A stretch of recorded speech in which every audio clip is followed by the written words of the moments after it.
tema é felicidade e o sentido da vida. Por este tema, automaticamente, no campo da filosofia, nós aproximamos pelo menos dois autores. O Viktor Frankl, que desenvolveu uma reflexão profunda sobre o sentido da vida, e o grande filósofo Aristóteles, que começou a reflexão filosófica na nossa tradição ocidental, com base no conceito de virtude e felicidade. Então, vamos começar por Aristóteles, para entender que a felicidade é o fim último da vida humana. Tudo que nós fazemos com um propósito, com uma finalidade. E essa finalidade é um bem, é aquilo que nos apetece, aquilo que nos parece bom, aquilo que de algum modo faz sentido, já para começar a aproximar a felicidade e sentido. E Aristóteles percebeu que, por exemplo, nós temos fome porque a comida é um bem e porque a saúde é um bem. Então nós desejamos tomar água e comer para nutrir o nosso corpo. Mas isso os animais também fazem. Nós respiramos porque precisamos do oxigênio, precisamos do ar para continuar vivos. A dinâmica do nosso organismo depende disso. Mas os animais também fazem isso e até os vegetais fazem isso.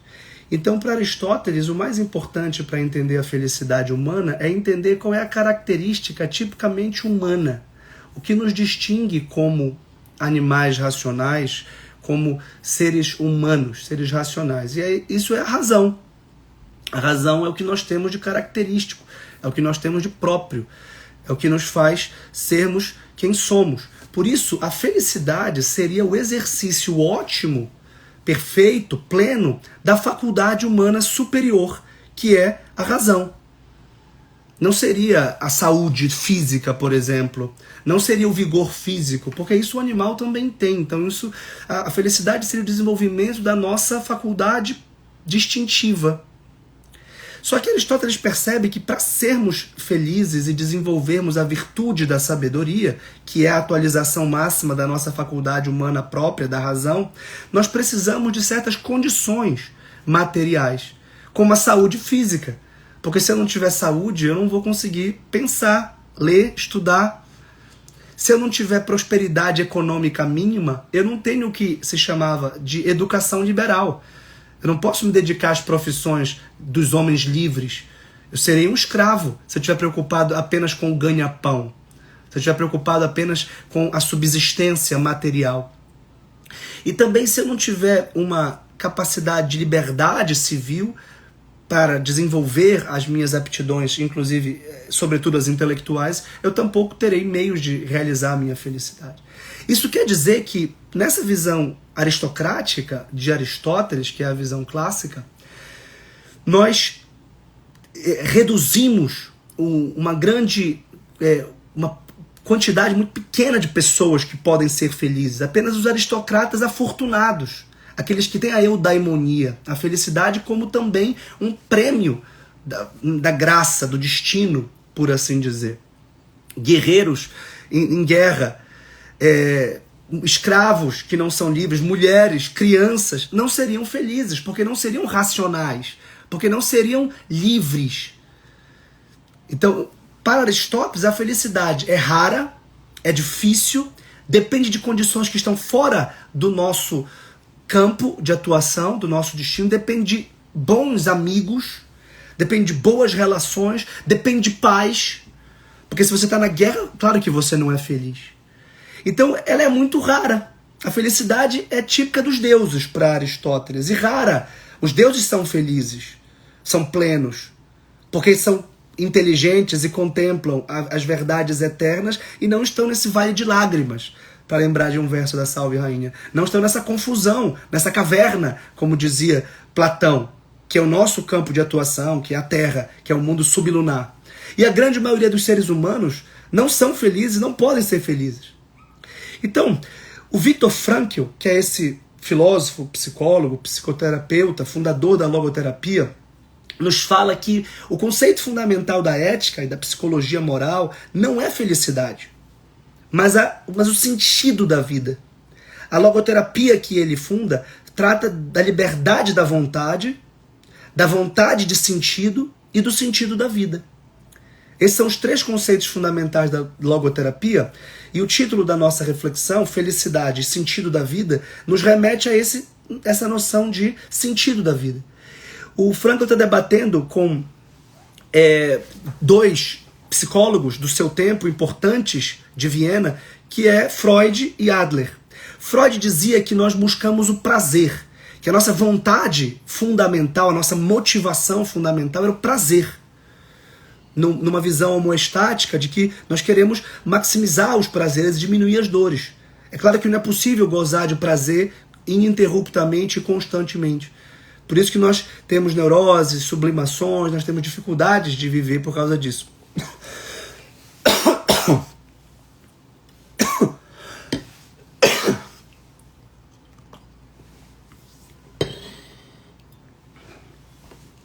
Um outro psicólogo importante da época dizia que nós buscamos poder. E nós podemos associar o poder ao prazer. O poder de ter prazer, o poder de se impor sobre os outros, o poder de comprar, o poder político, o poder econômico, o poder social, de ter influência, de ter prestígio, de ter inserção. E o Frankl diz que o prazer e o poder não são o motor fundamental da vida humana, mas o sentido da vida. E o prazer é um efeito do sentido. E o poder é um meio para realizar o sentido. Ninguém realiza o sentido se não o conhece. Então, o desafio fundamental da vida humana, do qual depende a felicidade, sendo a felicidade um efeito colateral da realização do sentido, é entender qual é o sentido da vida, buscar um sentido e realizá-lo.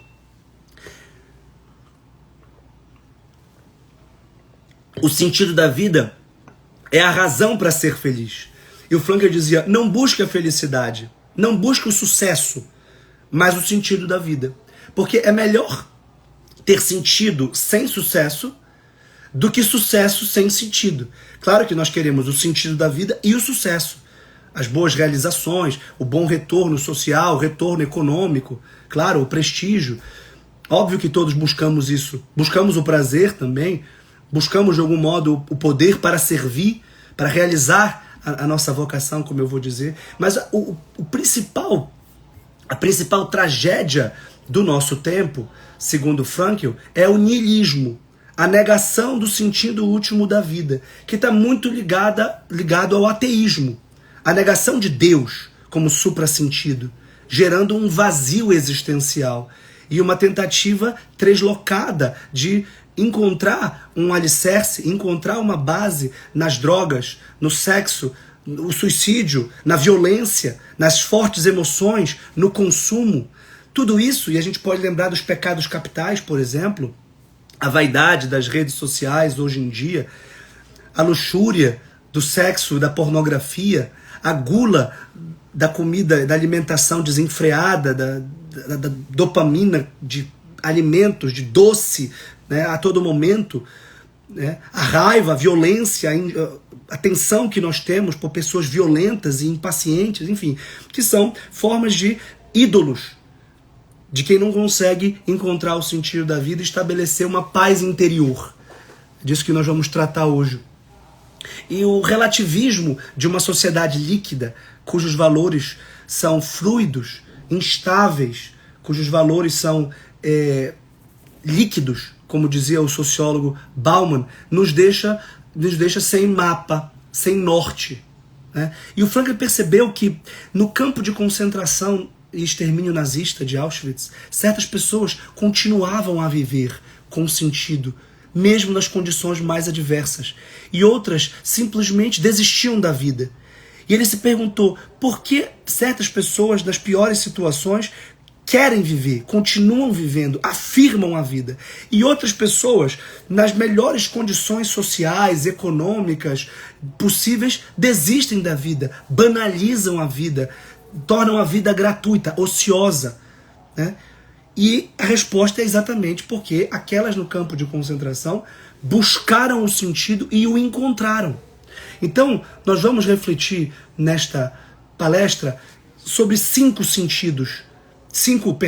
palavras centrais, conceitos centrais do Viktor Frankl: vocação, liberdade, responsabilidade, eternidade e Deus.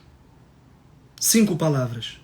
Assim a gente consegue entender o sentido da vida e como ele realiza a felicidade. A gente pode dizer, sem medo de errar, que o sentido da vida é a nossa vocação. O Frankl diz que o sentido tem uma dimensão de convocação e de vocação, de chamado. Por isso que a gente começa falando de vocação e termina falando de Deus. E assim a gente consegue falar de liberdade, responsabilidade e eternização. Cada um é chamado a realizar as possibilidades íncitas à sua vida. Possibilidades essas que não se repetem, porque cada um de nós é único e insubstituível. Cada um de nós tem um papel. Por isso que nós temos dignidade, nós não temos valor de troca, nós não temos preço. Por isso que a escravidão é tão ignominiosa, é tão horrenda. Porque é reduzir as capacidades próprias de um ser humano na criação de valores, no desenvolvimento de experiências livres, como o amor, de atitudes internas, de significação, de conferir significado à vida. E a vida humana como um todo é repleta de oportunidades únicas, e o Frankl remete ao conceito filosófico de kairos, de um tempo oportuno que não volta e que tem um sabor de eternidade, como eu vou falar ainda há pouco, pela gravidade e pela densidade existencial. E cabe a cada um de nós responder à vida. Para o Frankl, a vida é uma convocação concreta, diária. Nenhum dia é ocioso, nenhum dia é inútil, nenhum dia é indiferente. Nós temos o que ele chamava das neuroses do domingo, do vazio de domingo, como um dia ocioso, como se os dias úteis fossem os dias laborais, de segunda a sábado ou sexta na nossa sociedade atual, e sábado e domingo são dias inúteis. Ora, se segunda a sexta tem os dias úteis, o horário útil, o horário comercial, é porque o centro da vida é o comércio. O centro da vida é o trabalho. E o resto não tem mais sentido. E claro que o trabalho pode ser o sentido da vida, mas não o sentido último, não o supra-sentido transcendente, como eu vou falar no final. Mas certamente o trabalho é um dos valores fundamentais de ordem criativa, de inovação, de contribuição da minha pessoa para o mundo, de resposta ao mundo. E por isso que todos somos chamados a trabalhar. E aqui trabalho significa não só uma atividade economicamente remunerada, mas todo tipo de obra, todo tipo de contribuição objetiva para o mundo, todo tipo de participação. Uma mãe é uma grande trabalhadora, né? Uma dona de casa é uma grande trabalhadora, não só um trabalho manual ou intelectual, criativo, artístico, todo tipo de trabalho. E no seu livro, da sua obra-prima, Em Busca de Sentido, Frankl diz, e aqui é uma citação: não se deve buscar um sentido abstrato para a vida. Cada um tem a sua vocação ou missão específica, uma tarefa concreta a cumprir. Nisso não podemos ser substituídos. A vida não se repete. Assim, a tarefa de todos é tão única quanto sua oportunidade específica de implementá-la. Uma das características do nosso tempo é exatamente a massificação, a impessoalidade, a sensação de que somos substituíveis, somos fungíveis, de que poderiam estar no nosso lugar, porque há uma sensação de grandeza populacional, de multidão e de anonimato da massa. Ah, poderia ser outro professor aqui no meu lugar, os perfis são tão parecidos, um imita o outro, um grande mimetismo de massa, todo mundo faz as mesmas coisas, todo mundo repete o que os outros fazem ou dizem, então eu poderia estar no lugar dos outros. E a vocação sempre é algo pessoal, subjetivo, particular. Cabe a nós encontrá-la e vivê-la. Cabe a cada um de nós a missão de entender a sua vocação, diante de Deus, claro. E por isso a oração será o caminho para essa descoberta, né? E o segundo conceito, correlato ao de vocação, é liberdade. E o Frankl pensa a liberdade entre o destino e o determinismo. O destino para o Frankl não é fatalismo. Não é algo que nós não podemos, contra que nós não podemos reagir. É o fato de que a nossa existência é sempre concreta, situada, condicionada pelo tempo e pelo espaço. A gente pode lembrar aqui do Ortega y Gasset, que dizia: eu sou eu e as minhas circunstâncias. Ou de Santo Tomás de Aquino, que numa linguagem metafísica diz que todo ser se atualiza mediante acidentes. Os acidentes é o que nos distingue. Todos nós somos seres humanos, temos a mesma essência, mas a nossa existência é particular, porque muda a maneira como nós vivemos, reagimos, muda a nossa idade, o nosso sexo, a nossa mentalidade, a nossa formação, a nossa educação, né? E é isso que nos caracteriza como nós somos, e principalmente como nós respondemos a tudo isso. Por isso que dois irmãos, Esaú e Jacó, nunca serão iguais, nunca terão as mesmas ações, embora possam ter a mesma carga genética, a mesma influência social, a mesma educação. Diz o Viktor Frankl: toda liberdade humana depende do que é fatal, na exata medida em que só neste elemento e a ele aderindo pode desenvolver-se. Então a liberdade não é negar o mundo em que se encontra, é atuar a partir deste mundo, redimensioná-lo, reinterpretá-lo se for o caso, mas enraizado no mundo. Porque essas raízes não é uma opção nós negarmos as nossas raízes. Nós podemos eventualmente até mudar de cidade, ou mudar de vida, mudar de profissão. O que é, na verdade, o que faz sentido se nós estivermos assumindo com isso cada vez mais a nossa vocação. Então a liberdade é sempre uma posição perante todas as formas de condicionamento, que ele chamava de destinos. Quais são os 3 destinos, ou os 3 condicionamentos para o Viktor Frankl? O biológico, o psicológico e o sociológico. E as reflexões modernas tendem a ser reducionistas exatamente porque isolam e absolutizam um desses elementos. Por exemplo, o aspecto da hereditariedade, o aspecto genético. Eu não posso negar que tenho uma carga genética determinante na minha vida, porque carrego comigo aquilo que herdei dos meus pais, os traços genéticos, a minha inteligência, o meu corpo, tudo isso está na minha biologia, está no meu corpo, meu temperamento, por exemplo, né? Eu tenho traços psicológicos constitutivos do meu caráter, né? E eu tenho uma sociologia, que é o meio ambiente social e cultural no qual eu me encontro. Eu não aprendi alemão quando eu era pequeno. Eu não sei grego, latim, eu não estava estudando isso desde pequeno. Isso quer dizer que eu fui condicionado pela minha educação, pelo meu colégio, pela minha família, pelo meu bairro, pelas músicas que eu escutei, e não posso deixar de tê-las escutado. Essas músicas continuam impactando a minha alma. As boas e as más músicas, as boas e as más ideias, as boas e as más ações que eu já cometi. Muitas vezes a minha revelia. Por isso que eu posso me arrepender. O arrependimento, a culpa, é um dos elementos que tornam a vida trágica, como eu vou já ver. Então, o fato é que a gente não pode negar os componentes biológicos, psicológicos e sociológicos, mas tampouco absolutizá-los, mas tampouco isolá-los e considerá-los únicos na análise do ser humano. Que esses reducionismos são formas de niilismo, porque negam a liberdade humana e negam o sentido. Se eu digo que o sentido está inscrito no meu código genético, ou que o sentido está inscrito na minha psicologia, ou está inscrito na sociedade que me gerou, eu nego a minha vontade de sentido e a minha liberdade interior de encontrá-lo e de vivê-lo. Certo? Esse ponto é importante para a gente pensar na liberdade. Porque a liberdade vai ser, sobretudo, a capacidade de dar sentido à vida, de reconhecer o sentido objetivo da vida, diante do sofrimento, da culpa e da morte, que o Frankl considerava a tríade trágica da vida. Ninguém escapa ao sofrimento, ninguém escapa à culpa e, sobretudo, ninguém escapa à morte, inclusive a morte de quem se ama.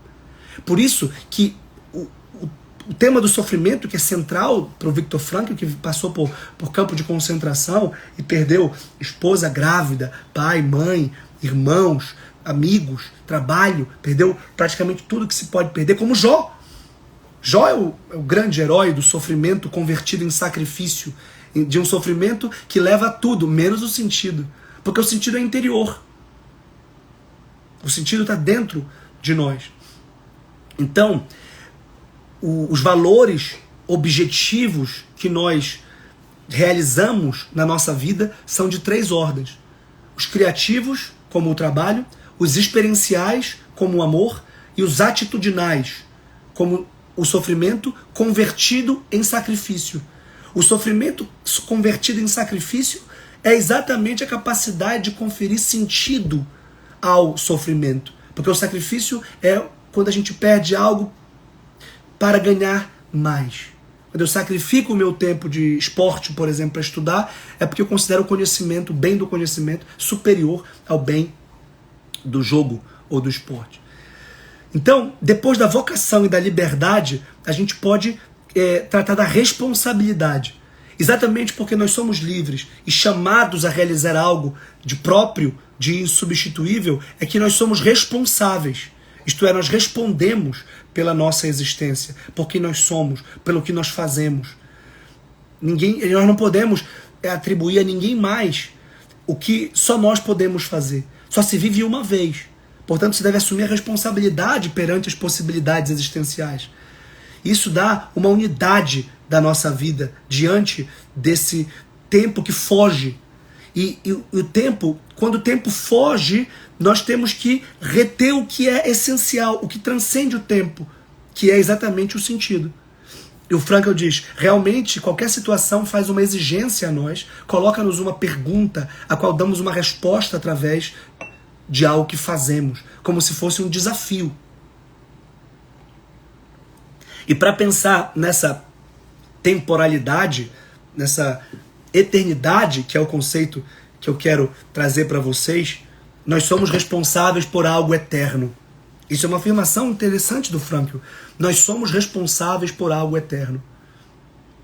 Em que sentido? Há 3 domínios de temporalidade. Todo mundo sabe, o passado, o presente e o futuro. E as filosofias e as psicologias se engalfinham e se esgrimam muito para pensar, desde Santo Agostinho, pelo menos, na relação entre passado, presente e futuro. Né? E o Frankl pensa o seguinte, em primeiro lugar, o futuro, o que ainda não aconteceu, é um campo de possibilidades, não de possibilidades infinitas. Eu não posso voar, por exemplo, então não é uma possibilidade eu sair voando, é uma possibilidade eu pegar um avião. Muito bem, para eu pegar um avião eu preciso comprar a passagem. Para eu comprar a passagem eu preciso de dinheiro. Para ter dinheiro eu preciso trabalhar.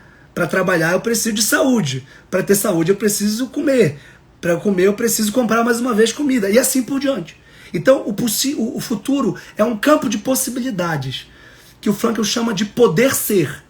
É o campo do possível, que não é, repito, um campo infinito. Só Deus tem esse campo infinito diante de si. Porque ele é eterno e não tem nenhuma limitação. Ele criou o próprio mundo. Ele é autossuficiente. Em segundo lugar, quando o futuro chega até nós, no hoje, então hoje, ontem era amanhã. Né? Hoje é quarta. Quando estávamos ontem na terça, quarta era amanhã. Quando chega o hoje, quando eu pronuncio um verbo no presente, digo eu faço, eu gravo, eu atuo, eu ajo na base de um dever ser. Eu trago o que pode ser para um dever ser. Eu faço o que eu deveria. Tanto é que quando eu não faço o que eu deveria, eu sinto culpa. A minha consciência grita. Eu me arrependo.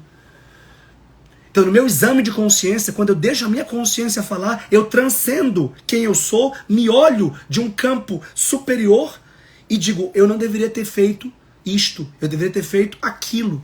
Eu não deveria ter ficado dormindo, eu deveria ter ajudado e educado o meu filho.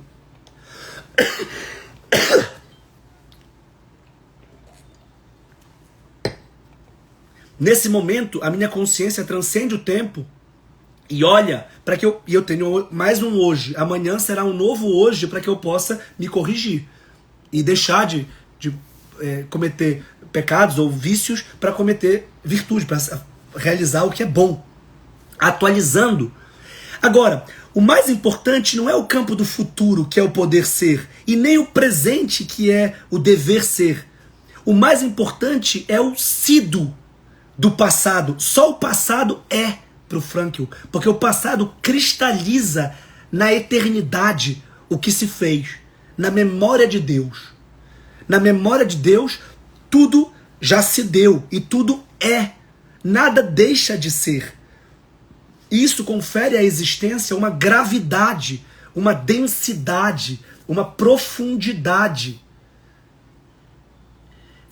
Que é a vida propriamente biográfica, que é a vida humana. Isso o cachorro não tem, o gato não tem, os animais não têm. Não tem essa temporalidade porque eles não podem eternizar nada. E nós estamos diante da eternidade exatamente porque estamos diante do tempo. Mas não de um tempo que passa. Porque quando a gente começa a pensar nisso no campo da filosofia, há um tipo de reflexão que considera tudo fugaz, tudo passageiro, como aquela música do Lulu Santos, nada do que foi será de novo do jeito que já foi um dia, tudo passa, tudo sempre passará, a vida vem em ondas como o mar, e eu posso dizer, não, tudo passa, vai passar. Não, nada passa. Esse é que é o problema.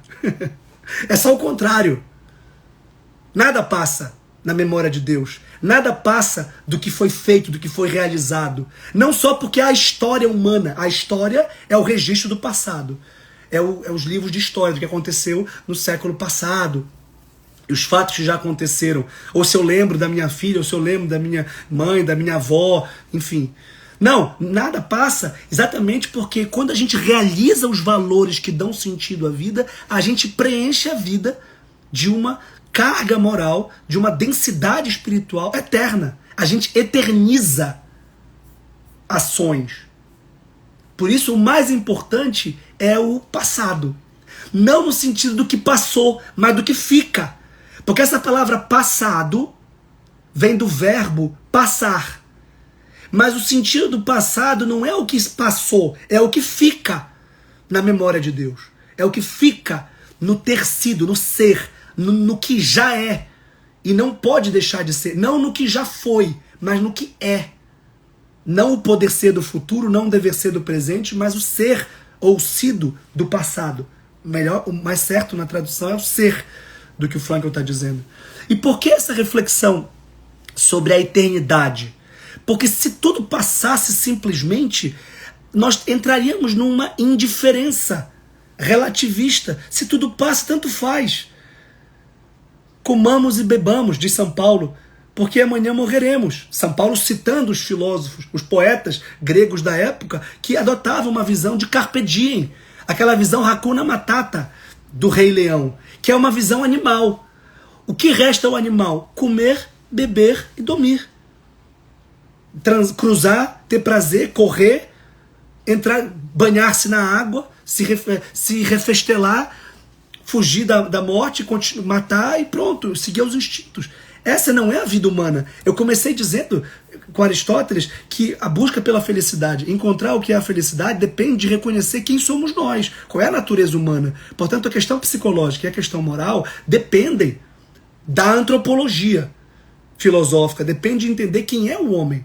E aqui está o quinto e último conceito que eu queria trazer para vocês hoje, depois de vocação, liberdade, responsabilidade e eternização, que é o conceito de Deus. Deus como suprassentido.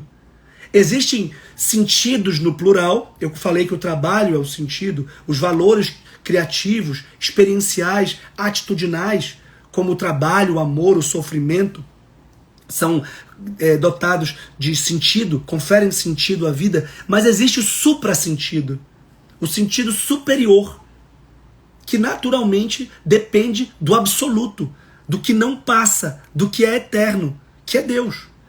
Portanto, a psicologia de Viktor Frankl é uma psicologia espiritual também. E a sua tese de doutorado foi exatamente a presença inconsciente de Deus, que é um dos seus primeiros livros, junto com Em Busca de Sentido e Psicoterapia e Sentido da Vida. E por que chegar até Deus? Não para confundir psicologia e religião. A religião tem como intenção a salvação da alma, podendo curá-la por efeito colateral. A psicologia tem como intenção a cura da alma, podendo salvá-la por efeito colateral. Santo é o saudável espiritualmente. A sanidade mental, a saúde mental, de algum modo está ligado à saúde espiritual, à santidade. Então, A logoterapia é uma psicologia aberta ao transcendente, que deixa a porta aberta para transcendente, cabendo, claro, ao paciente, ao analisado, a decisão sobre a vivência da sua fé. Mas é uma psicologia que aponta para o limite da razão e aponta para o limite de uma terapia. Porque estar com outro ser humano ajuda, cura, mas estar diante de Deus, que é o absoluto, dá uma ancoragem existencial e uma segurança e uma consciência da vocação muito maior. Porque, afinal de contas, quem é que convoca? Quem é que chama? Obviamente que, em última instância, é Deus e não só a vida. Porque quando a gente fala que a vida convoca, isso é uma abstração. Como assim a vida convoca? A existência convoca. Então, se a gente pensar que essas filosofias, como a de Heidegger, que falam com esse vocabulário abstrato, são linguagens seculares da tradição teológica, da tradição religiosa, que a gente não pode ignorar. Pessoa, a palavra pessoa significa personare. É o meio pelo qual a voz da consciência ressoa, retumba. É uma dimensão extra-humana que soa por meio da consciência moral. E por isso que o exame de consciência é um exercício desta voz divina em nós. O Catecismo da Igreja Católica, por exemplo, fala que a nossa consciência é o sacrário de Deus. É o local em que Deus habita na nossa alma. O problema é escutar a consciência. E não só o pensamento, a memória, a imaginação, os afetos, no nível psicológico. E alcançar esse nível noológico, esse nível espiritual, além do psicológico e do orgânico. Nós temos corpo, alma e espírito. É claro que o espírito, na antropologia dimensional, está no topo e alcança exatamente esse sentido. Portanto, o questionamento ético, a reflexão sobre os valores, o que nós devemos fazer nesse campo do poder ser, do dever ser e do ter sido, que eu já acabei de dizer, é exatamente uma pergunta que tem uma carga religiosa. O questionamento ético se transforma em religioso. E todos que estudam psicologia a sério, todos que aprofundam a reflexão sobre a alma humana, chegam no espírito humano, chegam na origem da natureza humana, no fim último. E o próprio Aristóteles, que eu mencionei no começo, disse claramente que o sumo bem é Deus. Só que, na visão dele, nós não poderíamos ser amigos de Deus.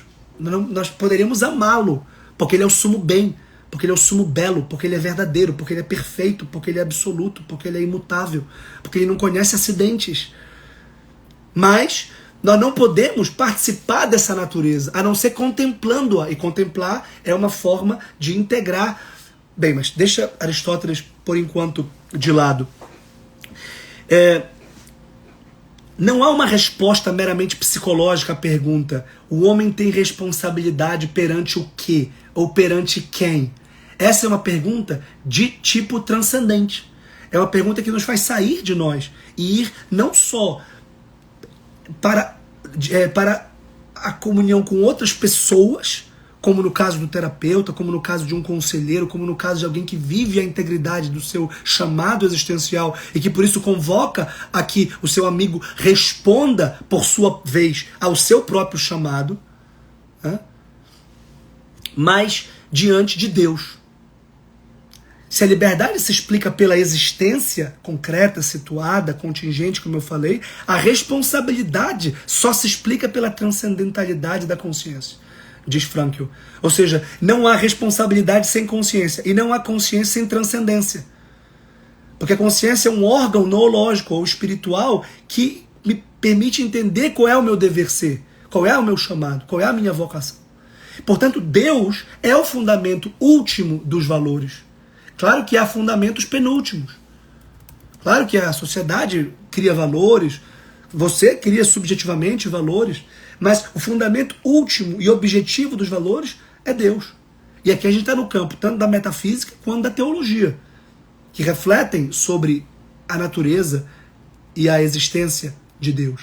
Então o Frankl se insere na tradição filosófica do teísmo, isto é, daqueles filósofos que reconhecem que há um ser perfeito, absoluto, pleno, que engendra ser, que cria na linguagem teológica e que dá sentido inteligível às coisas, que garante a existência e a inteligibilidade das coisas. Quando eu pergunto por que isso, por que isso, por que isso, por que isso? Qual é a causa? Eu chego na causa não causada. No alfa e no ômega, no começo e no fim. No termo de toda pergunta filosófica e teológica. Quem me criou? Os meus pais. Mas quem criou os meus pais? E quem criou Adão e Eva? E quem criou a terra? O sol, o ar, as nuvens, o céu, o jabuti, o tigre, a onça, a orquídea, o lírio do campo. Quem criou todo esse cosmos? E quem criou a nossa capacidade de compreendê-lo? O logos, esse é o logos, daqui que vem logoterapia. O logos é o sentido, é o verbo, é o pensamento, é a proporção entre o pensamento e a realidade. A capacidade do pensamento, logos, conhecer a realidade, o sentido da realidade, a essência da realidade, os conceitos da realidade. Então esse teísmo é fundamental, porque o ateísmo, que é o oposto, gera um irracionalismo. Gera o desespero, o vazio existencial, nega a possibilidade de conhecer o sentido da vida, a vocação. O ateísmo gera relativismo, niilismo, gera desespero existencial, vazio existencial, né? Gera neuroses, exatamente. Então, Deus confere uma dimensão não só de sentido último à vida, mas um sentido interpessoal, porque encara a vocação como convocação. Parece redundância, mas a vocação é um chamado pessoal, é uma convocação. É como se fosse uma intimação. E é bonito também isso, porque a intimidade, exatamente a capacidade de ter união com esse sentido, união com Deus pelo sentido, é a vida religiosa, é a vida espiritual. É uma vida de intimidade com Deus, como queria Santo Agostinho, por exemplo. Deus é mais íntimo, ele me intima. Dentro de mim eu percebo que alguma coisa clama e grita. Às vezes eu não consigo ouvir, porque eu estou com o ouvido tapado pelas coisas externas a mim, pelos outros motivos ou motivações, como o próprio poder e o próprio prazer, que me ensurdecem.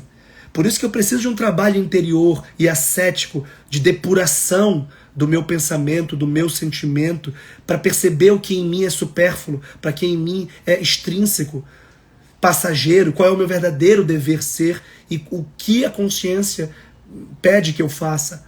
E daí o papel da vida de oração, que o Frankl não nega nesse livro, A Presença Inconsciente ou Ignorada de Deus. Porque a oração é falar com um tu, é falar com alguém. Não é falar de Deus, como os teólogos, como os historiadores da religião, como muitas vezes os próprios sacerdotes ou líderes religiosos, mas falar com Deus.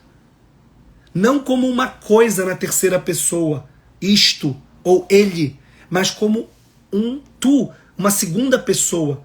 Um tu que está dentro de mim e, portanto, que permite o solilóquio, como lembra Santo Agostinho, nos seus primeiros tratados, né? Os solilóquios, por exemplo, é um diálogo com Deus.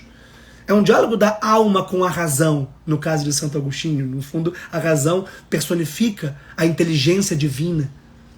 Portanto, a transcendência absoluta se transforma em intimidade absoluta. Eu transcendo interiorizando. E é claro que, embora o Frankl não cite Santo Agostinho aqui, por exemplo, é um tema agostiniano. O Santo Tomás também fala do êxtase da intimidade. Portanto, o mais importante aqui é encontrar essa intimidade, é encontrar esse núcleo de consciência que permite o reconhecimento da vocação. Aqui uma citação do Frankl, em Fundamentos Antropológicos da Psicoterapia. O absoluto, o incondicionado, não constitui tão somente a condição prévia de toda valoração e mediação. É ele que torna possível a percepção dos valores. As coisas são, pois, relativas, mas não no sentido advogado pelos seguidores do relativismo. São relativas ao não relativo. E o sistema das relações de valor é Deus. Daí resulta que Deus não pode ser um fator qualquer, nem sequer um fator infinito da ordem das coisas. Ele é a ordem das coisas. O sistema de relações, por sua vez, tem de ser incomensurável, Não pode ser medido ou comparado. Ele é o completamente outro.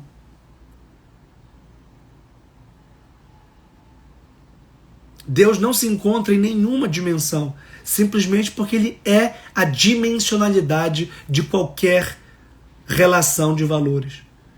Então Deus é exatamente o supramundo do suprassentido, no qual o mundo do sentido se dá. Ele é o oxigênio, ele é a atmosfera metafísica em que tudo se dá, inclusive os valores.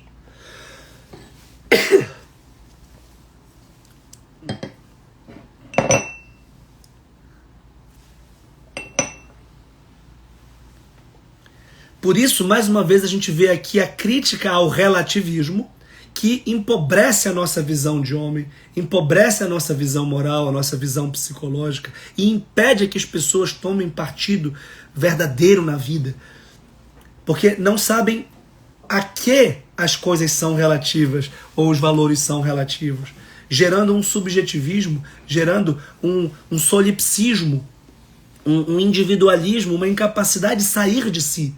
E é interessante que este sair de si é para dentro. É um entrar em si mesmo, na profundidade do seu castelo interior. Para lembrar de uma imagem extraordinária da grande Santa Teresa de Jesus, que nós vamos celebrar no próximo dia 15 de outubro. Então o fenômeno religioso é sempre o fenômeno de busca pelo sentido último.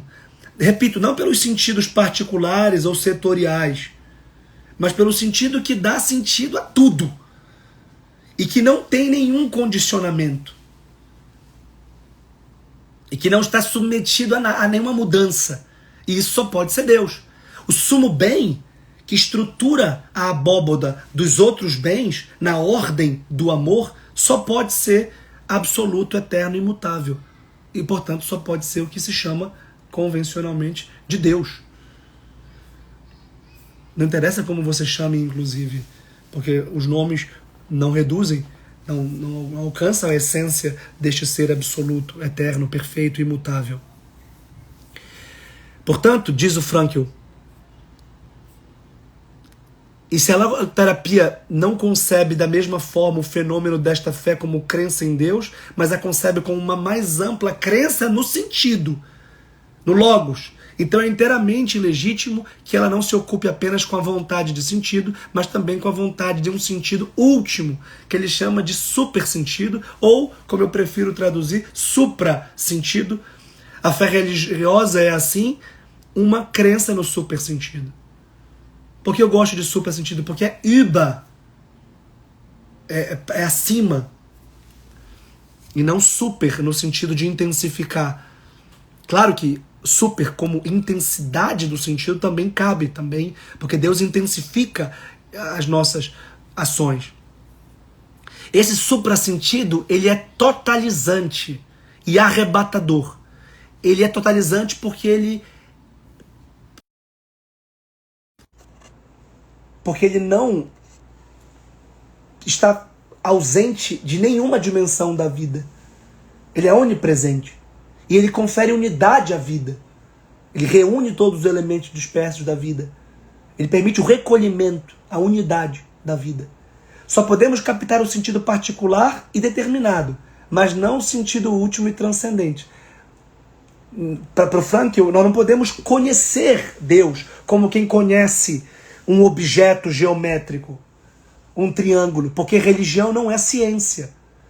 Não dá para conhecer e decifrar Deus como quem conhece e decifra uma mesa de madeira e sabe do que ela é feita e sabe o seu tamanho, porque está acima dela. Eu posso conhecer esta mesa de madeira na qual eu estou estudando e gravando agora, porque eu sou superior a ela. Eu posso conhecer esta agenda, eu posso contar quantas páginas tem, eu posso calcular uma série de elementos, o valor dela, porque eu estou acima dela. E eu posso fazer isso em relação aos animais e aos vegetais. E, eventualmente, eu posso até conhecer o homem do ponto de vista biológico. Os médicos fazem isso com muita propriedade. Até mesmo psicológico. Conhecendo os afetos, estudando as motivações, as ações. Eu posso ter uma análise sociológica dos valores de uma determinada cultura, sociedade. Mas eu não posso fazer isso com Deus. Por isso, o Frankl paradoxalmente assume uma postura relativamente agnóstica. Porque afirma que nós não podemos conhecer a Deus do ponto de vista científico. E isso abre as portas para a fé. Ele está se baseando aqui no Kant, que é um filósofo alemão muito importante. O Kant queria defender a fé por meio, paradoxalmente, do agnosticismo, porque a sua tradição é uma tradição protestante que separa fé e razão. Não é a tradição católica clássica, a tradição tomista, que articula fé e razão e que dá à razão um poder de sabedoria superior à inteligência científica. Porque uma coisa é inteligência científica, você pode ser inteligente, parabéns. Grandes coisas, você pode ter diploma de PhD, grandes coisas. Mas você pode não ser sábio. O sentido está ligado à sabedoria, e para a tradição católica clássica, a sabedoria é uma faculdade da razão. Por isso que você pode sim conhecer a Deus. Você conhece a Deus. O começo do catecismo, inclusive, diz: o homem é capaz de Deus. E o homem consegue demonstrar a existência de Deus pela razão. Não é como eu demonstraria a lei da gravidade. Não é a razão científica, é a razão teológica. É a razão metafísica. Mas isso não vem ao caso, porque eu quero explicar para vocês o Viktor Frankl. E concluir essa reflexão sobre Deus, vocação, liberdade, responsabilidade e eternidade, que são os 5 conceitos que eu trouxe a vocês hoje. Diz o Vitor estuda o Ivo Pereira, que é um comentador do Frankl: suprassentido e absurdo constituem possibilidades lógicas equivalentes, diante das quais o ser humano é convocado a assumir uma decisão existencial. Crer e não crer são posturas igual e legitimamente possíveis. Apenas um movimento livre, um pôr o próprio peso por sobre um dos 2 pratos da balança equilibrada é que poderá justificar um tal fenômeno. Ambas as possibilidades são irrefutáveis e indemonstráveis. Do ponto de vista racional, a decisão não tem fundamento exclusivamente lógico algum. Nesta decisão, pairamos sobre o abismo do nada ou diante do horizonte do suprassentido. Ou seja, é uma posição agnóstica em relação a Deus, mas que valoriza a fé, que purifica a fé. Ou seja, a fé é como um ato de amor. Quando você vai casar, por exemplo, e você pergunta assim: você pode me assegurar que essa pessoa é certa? Não. Se você pudesse se assegurar, do ponto de vista matemático, que a sua esposa é a pessoa certa, você não precisaria amá-la. Porque amar é um risco, amar é uma aposta. Amar depende da liberdade, amar é um dom. Amar é algo gratuito, é algo eterno, é algo que se renova. Não é a consciência matemática de que ela foi feita para você porque ela tem essa característica física, essa característica psicológica, esta característica social ou econômica. Se fosse assim, nós não amaríamos uns aos outros. Nós não seríamos amigos uns dos outros. Olha, esse aqui é o meu amigo perfeito. Este aqui é o meu amigo ideal. Eu fui feito para ele, é feito para mim. A gente combina, a gente pensa igual, a gente gosta das mesmas coisas, torce o mesmo time, tem a mesma religião, então ele vai ser meu amigo. Não, isso não seria amizade. Eu não sei o que ele vai fazer amanhã, mas eu vou amá-lo mesmo assim. Não cabe na razão. Então, esse tipo de valorização do aspecto ignoto ou incognoscível de Deus e do sentido último é para purificar a fé e, no fundo, para valorizar o amor e a aposta e a decisão.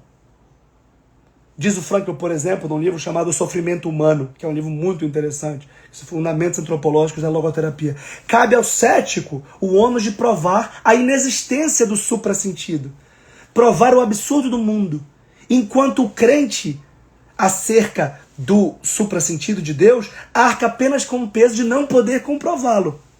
Ora, quem está melhor? Aquele que, diante de Deus e do suprassentido, não pode prová-lo? Ou aquele que tampouco pode provar a inexistência dele? Então é claro que o Frankl está apontando para a legitimidade, até mesmo apologética, da crença religiosa, da religião como tal.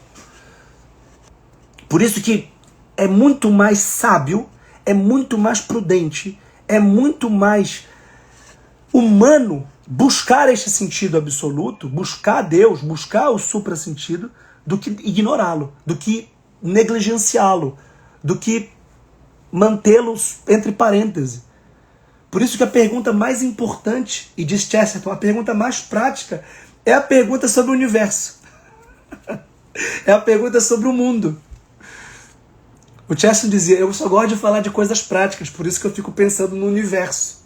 Porque o universo, o cosmos, se volta para esse núcleo de sentido absoluto, que vai conferir sentidos particulares às coisas pequenas.